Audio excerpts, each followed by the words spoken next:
His daughter disappeared without a trace from her home outside Salt Lake City for more than 3 years ago. Today, a new lead brings Susan Powell's father to Idaho in search of answers.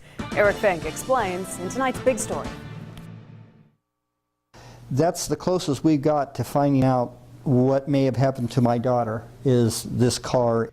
Driving from Washington, Chuck Cox stops in this Ontario motel with a flyer of his missing daughter, Susan Powell, and the two persons of interest in her case, her husband Josh and his brother Michael. And these two cars. Cadaver dogs smell decomposing human remains in one of the trunks. Remains Cox suspects are those of his daughters.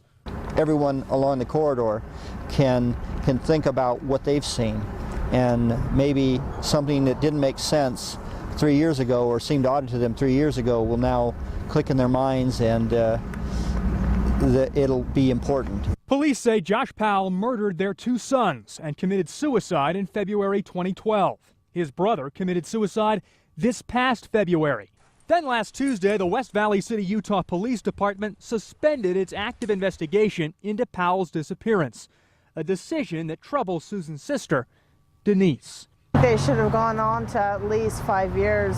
If they hadn't found her then, I'd understand, but there's too much wrong with the case, too many questions not answered. We've got to take over and we've got to find her ourselves.